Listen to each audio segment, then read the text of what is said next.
We are back in the black hole of real estate, and if you have purchased an investment property in the last couple of years, I got some news for you that I want to share today that might cause some concern, quite honestly. This is your host, Ron Wysakarski, and a lot of people made a purchase of an investment property in the last few years. The Airbnb type was super popular, and it was really good until it wasn't.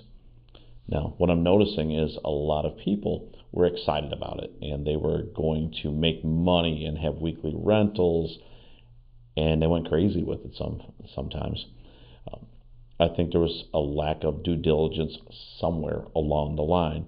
And here's what I'm noticing, and it's not a little bit, it's a lot. Imagine that you bought a property a few years ago, and it was for short-term rentals, and you put it on Airbnb or Vrbo or something like that, and everything was going along well. You bought the furniture, the plates, the dishes, the forks, everything goes with it to make it the perfect stay.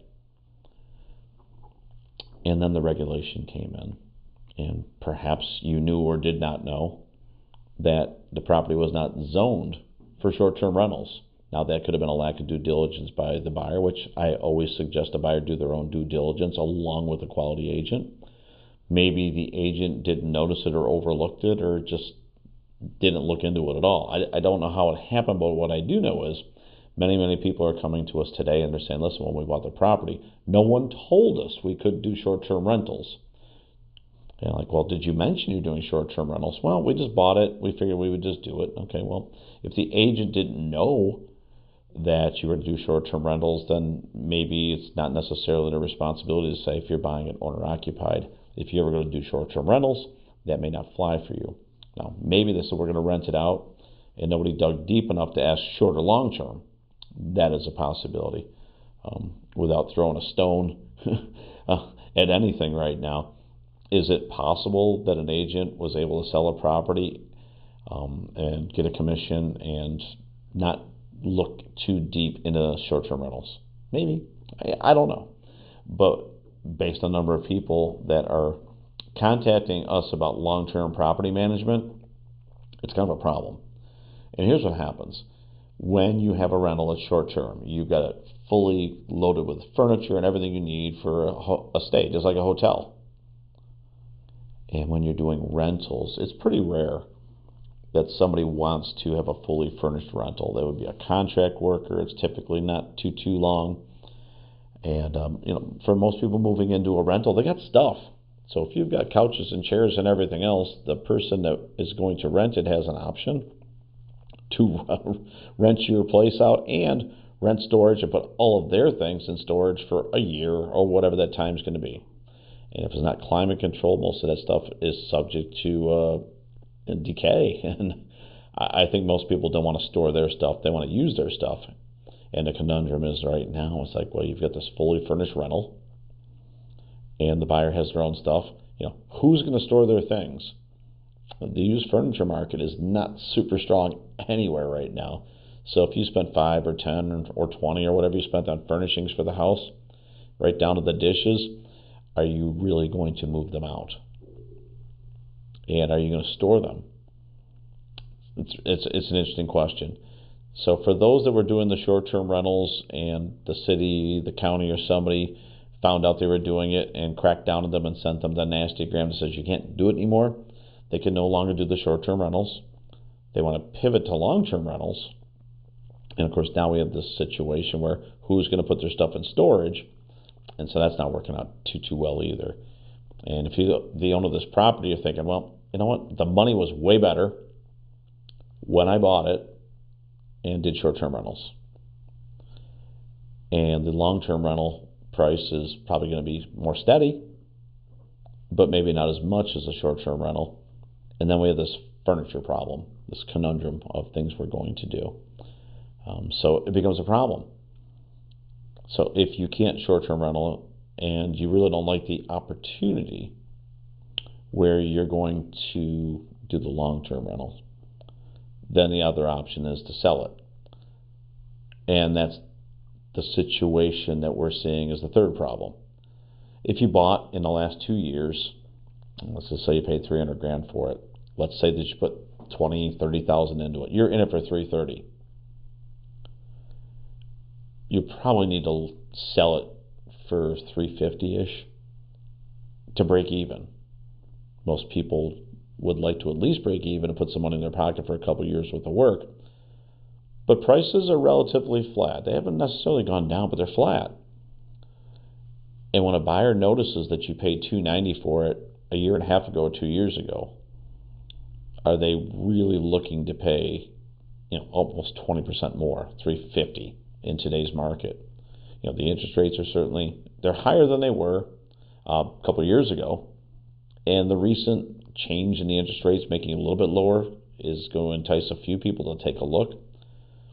But myself as an investor, if I notice that you've got, and let's just call it 300 into it, and you're asking 350, I'm just asking myself, is that property actually worth $50,000 more than it was 2 years ago? In most cases, I don't think so. And if you put furniture in there, and we mentioned the used furniture market is not super good, that $20,000 you bought in furniture might get you a couple thousand back at auction, so to speak. Nobody's really buying used furniture these days. There's a lot of it because there's a lot of people with these short-term rental places that furnish them that don't need the furniture anymore. So the problem continues. And then if you think about selling the property at $350, fully furnished, because again, the furniture problem, does the buyer actually want to have that furniture? Because maybe the buyer is their own furniture. So we're in the same situation. So in the name of a really good opportunity to make some money with an investment property in short-term rentals, we now have this situation where some people can no longer rent it because it's not zoned properly or it's not licensed properly. And the long-term rental creates a situation about furniture and a lower return on investment. And now selling it could even be problematic. So what are the solutions? Well, I might suggest that if the long-term rental, and let's say you're getting a couple grand a month after your expenses, and your mortgage payment's $2,200, and you feel like you're losing $200 a month, what I might suggest is you have the opportunity to invest $200 per month to control an asset worth over $300,000, and to have somebody else paying the other $2,000 on your mortgage payment. It's probably amortizing downward more than the $200 you're investing every month, because principal, interest, taxes, and insurance, some of it actually goes to principal and knocks the mortgage balance down. I might suggest that couple $100 you're investing is coming right off the bottom of the mortgage, so you're going to owe less. And while it's not money that you put in your pocket every month, investment could be looked as long-term, should be. This is really no different than investing in something like a 401k. If you put a couple $100 in a 401k, you wouldn't take it out next month. It would invest and grow over time. And if you're reducing the balance on the mortgage, and property values tend to go up over time, then I believe when you are able to sell and it's more to your liking, at least for the return, then you'll be positioned better a year down the road. And by the way, if you're putting a couple $100 in this year, if that's the case, and maybe you're positive cash flow, but if you're losing a little money every month and you're writing that check every month, you probably have some write-offs that could go against that. That might help you out. But again, it's just, I think it's better to pay a couple $100 a month and sell for a price that you don't like. And it's just my thinking on that. And if the storage for the furniture costs you $100 a month or $200 a month, well, it's $400. It's going to cost you $5,000 a year. What if we just use the number $5,000 a year? Your $300,000 property is probably going up at least 1%, maybe 2% in the next year. Most markets 3%. That's $6,000 right there. You're probably knocking the same amount off with the principal on the mortgage. And when the rates come down and you sell down the road, I think it's ultimately a win, more money in your pocket. So if you invest in things like 401k or real estate or the stock market, they really work the same. The question is, you're into this rental property, and it's what do you do next?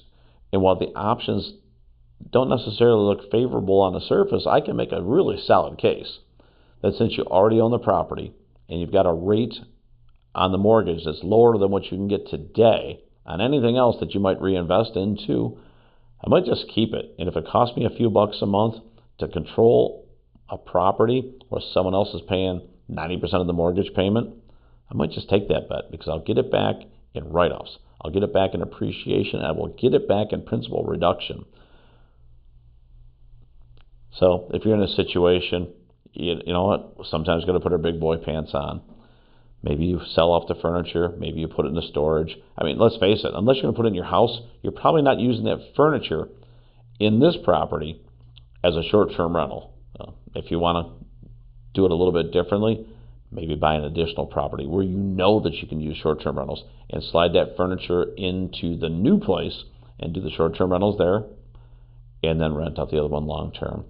It's a solution that you can at least consider right now, and it's probably the best option of everything out there.